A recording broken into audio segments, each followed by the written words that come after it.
need to do that too. Oh, we're live. Hey everyone, it's just Pamela and I tonight, and this is our Lightworker Secret to Success. Rebecca has family stuff to do tonight.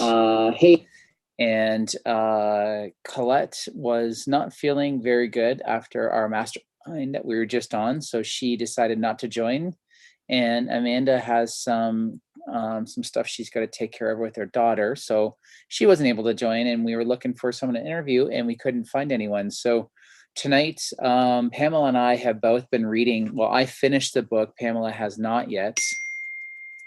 And looks like Amanda is going to log in, so it'll be interesting to see what she's going to come up with, because she's never even read this book. So but tonight we're going to talk about this book, Word Magic, and you can see I've made some notes in there already for something that I'm actually reading that's helping me with my light workers journey that I'm on right now.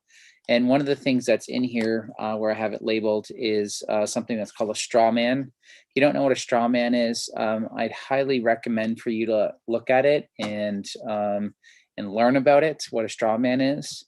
This will be the thing that truly, truly sets you free, and will give you 100% of your sovereignty back that has been taken away from you without you even knowing. So I'm not going to say much more about that. Pamela, what are you able to talk now? Yes. Yeah. Okay, cool. So what have you found that's been most interesting, or something that has really stuck in your mind? The one thing, I mean, just from the first was just really getting into the etymology of the words and so many of the words that we use nowadays, and just I understood the power behind words and how, you know, important, even like when you're self-talk, the power behind the words is so, weighty. But the realization of how some of those words are, it's what they sound like, right? It may not necessarily be the spelling of them, but what they sound like and what the root of that word is, um, can mean something totally different than what we have been taught that it means. Mm-hmm. You know, I mean, the big thing right now, I just finished reading the chapter, the difference about our name and you know sign your name or an autograph. How there's a difference in the power of that. And how so many times we've done things and we just because we were told to, and we really didn't understand what we were signing or what the impact behind it. And it makes sense of how like so much of the school lessons and thing is by rote. Mm-hmm. They and it was like, and like and I have talked about like that you don't want to claim that you're a citizen Mm-hmm. because that has such a weight. It's like, yes, I'm a citizen. They're like, oh yeah, and I thought about how many people have come over here and that's their biggest thing. They want to be a citizen of the United States, right? Mm-hmm. And I'm sure there's other countries too that you become a citizen, but they see it as being a great thing and not realizing that that may not necessarily be a good thing to be a citizen of something.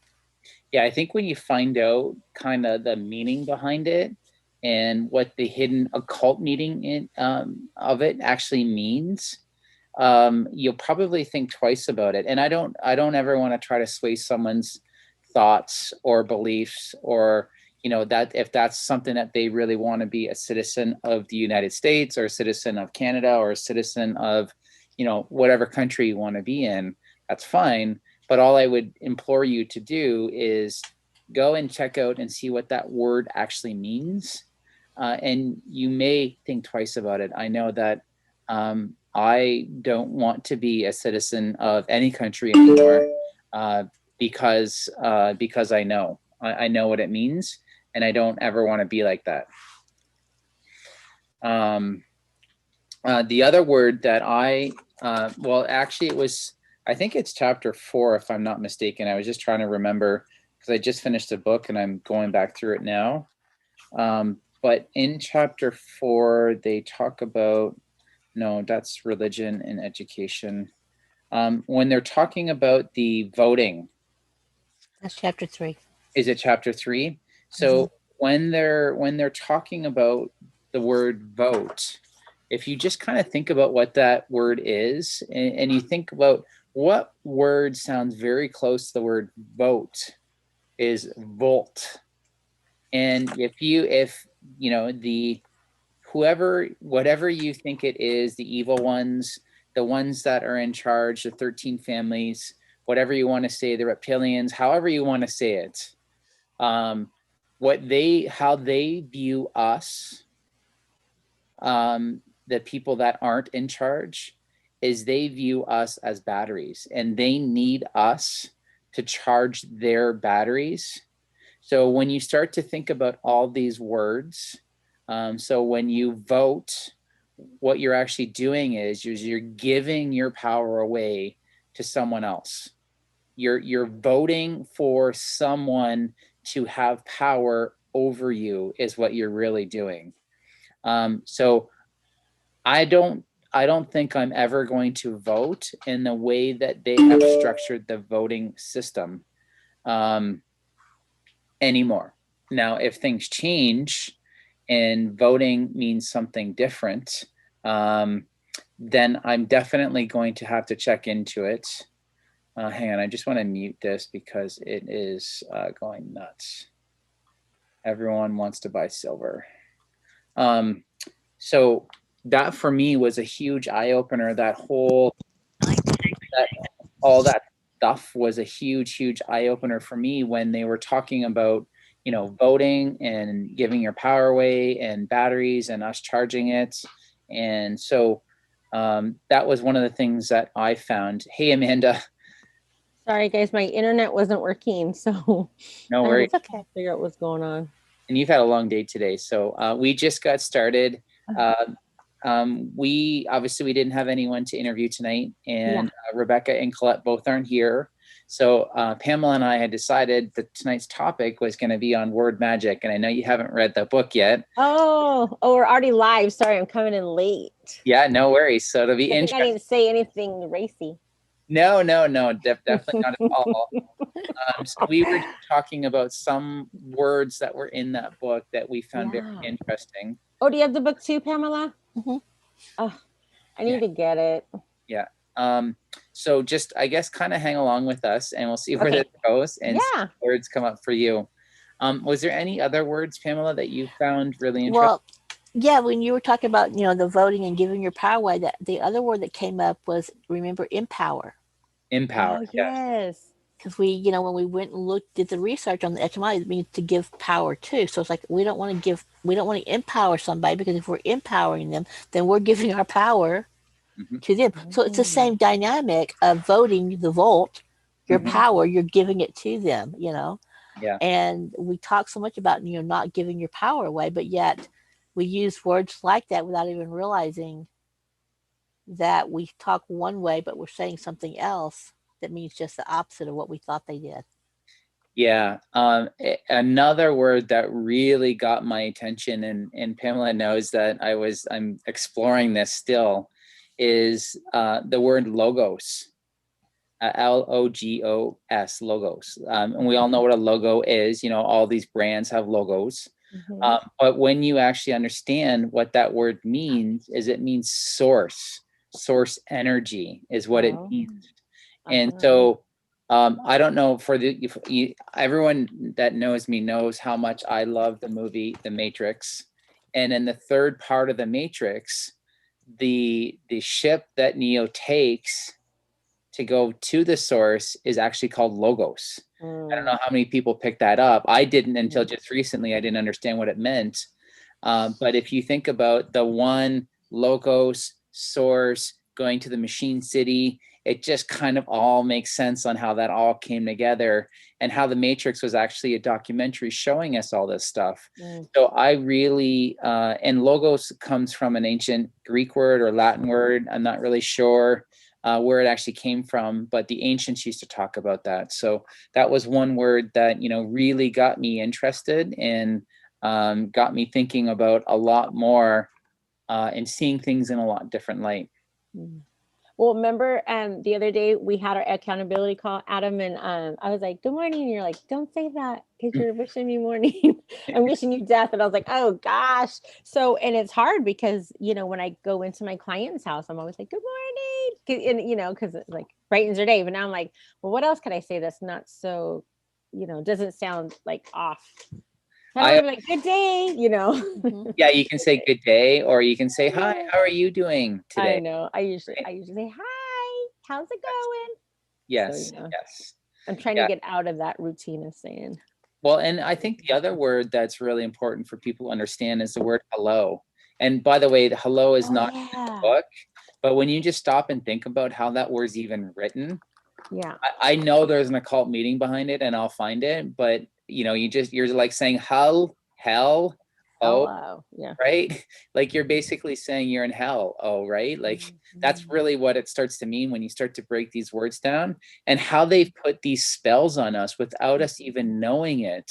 Yeah. My goodness, it's just in the fall of the cabal. Oh, well, actually, it was Elizabeth April that I was listening to the other day, and she was actually talking about the reptilians.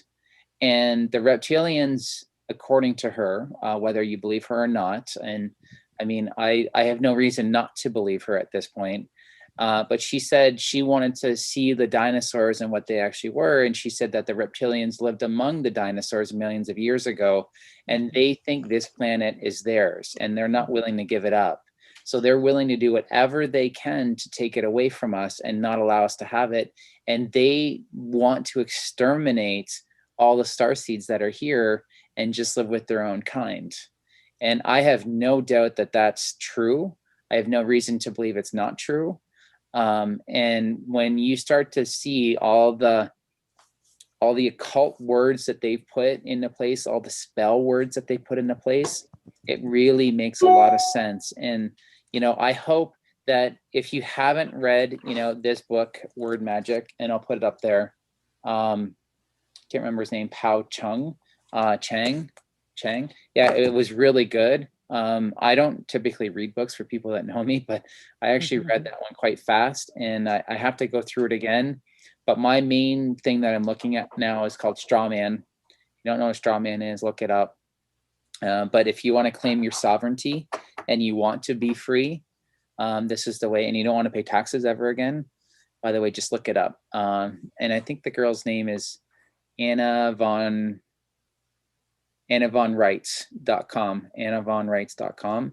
That'll get you started on learning a lot about it. She's done a lot of research onto it. And I'm going to be writing a course soon on how to take the steps necessary to claim your sovereignty back. And I'll do it for the United States and Canada legally on how to do it. So I'm happy to do it. And soon I'll have that course available. And since you had talked about hello, I'd actually had researched that. That's a fairly new word. It didn't actually come into existence about the middle 1800s or so. Um, and it started out from the word hollow, but they said basically it was like when you want to summon the ferryman. So the ferryman, they take you across the river or the stream or whatever. But then it got me thinking about if you go into some of the different pathologies, pathologies of the different religious type groups, and they talk about like some of you had the ferryman that took you to Hades, right? Mhm. You had to pay the ferryman to get you to Yeah, your coins on your eyes, right? That's right. the yeah. And also, I'm like, so even though the term itself didn't come around to like 18, it was like the 1840s, I think it was. I don't remember exactly, but it was early 1800s. But it's like, okay, so what was that reference? Where was it going? Because they talked about that was, that's how they hailed the ferrymen to come across or the barges to bring, But it's like, okay, but where did that, exactly what was that whole? And of course, it became even more stronger once Graham Bell invented the telephone, right? Because they started using it because he wanted to, I forget what it was he wanted to say, um, but it was like hello was a lot easier than whatever he wanted to use whenever you talked on the phone. Mm-hmm. I can't remember what his was, but it was kind of like weird for us. It may not have been back then, you know. Mhm. But it's why telephone operators used to be called hello girls, Hmm. Hmm. because you couldn't make a call directly. You had the operators that would connect the calls. Well, when I was little, I'll tell you a little story. Um, I love to talk on the phone, and I'm still that way. I've never changed. And my mom, I'd ask her a lot of questions. So my mom said, "Well, here, do you want to talk to the operator?" I would talk to the time lady, and I'd ask questions, and I'd talk to her. And one time, I think I was like 2, and my parents were playing cards with some friends or family or whatever, and I was really quiet upstairs, and they came upstairs and was like, "What are you doing?" And I'm like, I'm talking on the phone, and they came over, and I was talking to the operator, and I was trying to call Hawaii. They're like, okay, you need to get off the phone. But I would talk to the time lady all the time, my mom, because it was automated, right? That you just dial a number and then so anyways, I'd have long conversations with the automated time lady. Recorded. Yeah, with the record. Yep. That's fun. Anything to keep me busy. One of the other words that I found interesting was actually the word English, and kind of the original sayings behind it was it was the word of the angels. Mm. Is actually when you break it down, and it's got the Mhm. word angles, English. It starts to all sort of make sense. And I don't think the dark forces ever wanted the word English to get out. So what did they do? They put a whole bunch of spell words in there to sort of shift people, and that's one of the things that they do a lot. As I'm going down this journey, they'll give you some partial truths, Mhm. but they will try to guide you off of that path as fast as they can. So don't ever fully believe and discern. Make sure you have discernment on everything of what people are telling you. I know the whole Q movement, people are like hook, line, and sinker on that. But just remember is that there might be some disinformation in there, and it might not always be true.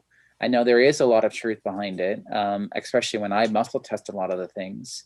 I get that there is a lot of truth. So that was Well, and the other thing too, Adam, is so much is infiltrated. So, people can get in and they'll start uh, saying their truth or what they want you to believe. So you just have to always use discernment in everything. Yeah, and I I think think it's Q actually says, sometimes we have to put disinformation out to throw the ones that are monitoring it, that are trying to figure out what we're up to, so that they get thrown off too. So, don't be hook, line, and sinker on the whole Q movement. Although there is some good information in there, but Hmm. some of it is, that's how warfare is they want you to believe one thing and then they're doing something else. Mhm. right. And that's where the difference comes in from being able just to understand what's going on. Mhm. Yeah, I You really know, like that word, understand. I know Amanda got me started with that. And if you think about the word understand, Yeah. basically you're telling someone to put their foot on top of your head. So you're underneath them at all times. You're Mhm. essentially giving away your power when you say you understand. And that's one of the dark forces. That's one of the things that they do to take away your power constantly. Mhm. Just, be very aware of keeping your power as much as you possibly can. Do you guys know when the first edition came out of Word Magic? Because I know that's the second edition, right? Yeah, I don't know. I can't find it anywhere. I haven't seen it. Because I'm always curious Yeah, what of how it's changed and the additions and the additions, and if things have been the changed a little bit. first edition was published May 9th, 2016. Okay, so not that long ago. Yeah, it actually was published as a PDF. Mm. Then it went to Kindle, and then it went to the first paperback was actually September 2017. Oh, I just found the PDF. 119 pages. Mm, take a minute. yeah, so yeah, if you're interested and you want to learn more about words and what the meanings are behind it, I'd highly recommend for you to check it out. I know I learned a lot from that, and I'm still learning some more. I'm having to go back through it again. But for now, I'm just going to go through and research the straw man to help people claim their complete sovereignty. And yeah, so that's all I got. So anything else, Amanda, any other words that you know of right now? I know you haven't even read the book yet, but There's a lot. Oh, I know there's probably a lot. Let me give me a couple seconds to think of. oh, Well, one, what about the word goodbye? yeah, I'm not sure about that one. You don't know about that one? Just to be like a goodbye. I don't know. One word that was in here, and if you think about the word alcohol, there's Yeah. Oh, a yeah. lot of hidden meanings behind that one. And what's another word for alcohol? Is the word Spirit. spirit, right? So what happens when you drink alcohol is you're inviting another spirit to come into your body. And that's why a lot of people commit crimes when they're, drinking alcohol. Even the word alcohol, where it came from, I think it was a German background where it came from and why it was invented. And all of these things are just spells that they're putting on you through the different words and the meaning behind it. So, yeah, I don't, it's just very, very interesting, all of these different words. And to be very aware, I think, is important of the words that you use on a day-to-day basis. Even if you think of the word word, WORDS, take the S off the end and you put it on the front, sword is what it turns into. Words are actually stronger than swords. I think people have said that before. And when you understand that, you'll understand that a word can defeat a sword any day. Any day. So I looked up the word goodbye just out of curiosity, and it's a contraction of God be with you. Mm. And then they give a little bit. It started around the 1570s. But what I found was interesting. If you just do bye, like itself, BYE, they use the word bye bye. Yeah. Was Bye. recorded for like a lullaby to lull a child to sleep. Bye. Bye. Yeah. Bye. Bye. Baby. So, but so if you think about that, just the word bye bye can lull someone to sleep. So that kind of brings us back to what we've all read, Outwitting the Devil, and how you can become a drifter when you're not, so you think about all the different things and the different words that are used. And so this could be something that could be one of those words that, Good sleep. mm-hmm. Sleeping. Just keep sleeping. And by the way, that's what they want. So I know some of you that are watching this, I know that you're very much into, you're awake, whether you're fully awake. I don't even know if I'm fully awake yet, but I'm definitely getting there, more and more awake of everything that's going on. And if when someone said, that makes a lot of sense. When someone's saying goodbye, it's essentially saying, just stay asleep. Stay asleep, please. Sleep. Oh, it's interesting, huh? All right. If there's nothing else, I don't want to, we can wrap things up, but I hope that you like this video. If you learned anything, please like and subscribe to our channel. Obviously, we're still growing and we're always looking for better content and more stuff to get out to each and every one of you. If you found this interesting and you want to share it, please share it on your social media. And if you haven't read the book, I'd highly recommend to read that book if you're interested. But it was a really good book for me to read. All right. Well, you guys all take care. Have a good night.